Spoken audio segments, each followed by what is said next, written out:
Next on Bluff City Life, Game On. From tournaments to special events for the kiddos, see how Memphis's first network gaming center brings gamers of all ages together.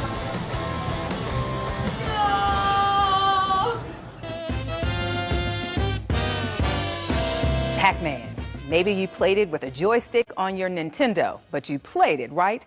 Now, do you know the details of Pac-Man's origin? Well, let's see just how much you do know or not.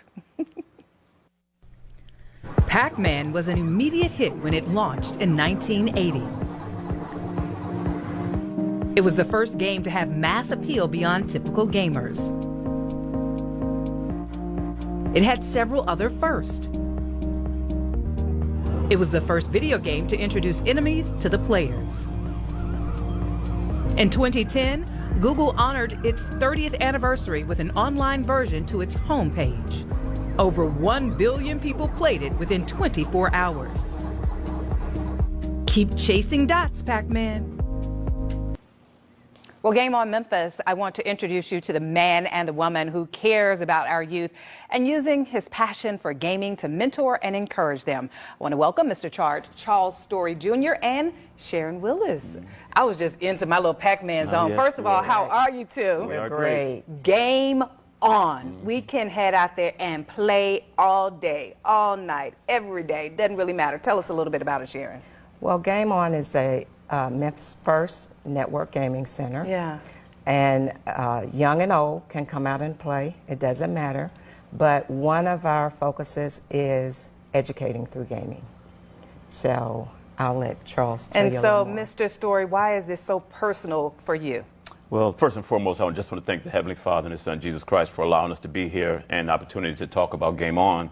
But it's very personal because I know that the kids could bust out the codes in these here games. They should be able to bust out the codes in their books. And we use called Educate Through Gaming, like Sharon was mentioning. We use that. You just don't come in our store and just gonna play. You know, you're gonna learn something while you're there. Oh, nice. Definitely. Okay. So maybe you'll learn a little history like we just did, the history of Pac-Man that I was so caught up in. There you go. Maybe the history of Donkey Kong, or just the history of why we want to play games. Absolutely. Gaming has changed over the years. Yes, it has. It's changed a lot. And the children can now get scholarships for gaming. There's a lot of children that may not go to college. And we want to start a different type of gaming here to where they compete on the high school level. It's called Esports. And it's PC gaming, not just console gaming. And it's really a big thing all of a sudden. I had someone on back a few months ago talking about this, and it was like, hey, allow your child to sit there and play games because they could have a career in playing games. And I'm thinking to myself, are you serious? But it's happening. Yes, it's happening. The bottom line is that in the urban community, they don't have access to high-end computers. And that's where your career going to come in. You know, the consoles, PlayStation, Xbox, that's okay. But I'm not sure if anybody knows that, but the average gamer makes about $250,000 a year.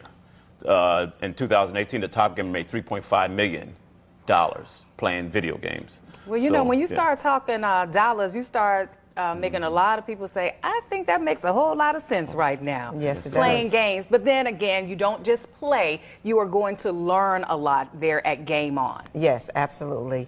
It's not just the what a lot of people think about regular video games. There's job simulators. There's nursing with virtual reality. A person can go through and the parts of the body, the anatomy, different avenues like that. So.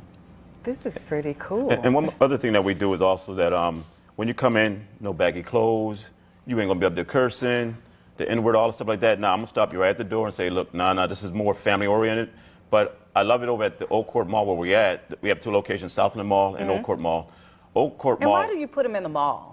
Well, because it's mall-based, I don't have to do a lot of marketing. It's going to do the advertising on when the people walk by. The parents, we call it drop and shop. You can go in. We're the only place where you can go. You can drop your kids off while you go shop and know they ain't going to be ready when you come get them. That's the thing about it. So that's what we love about it. And we just want to change the way you game. Yeah. And that's what we're going to do. We're going to stop it to the point where you're just sitting there.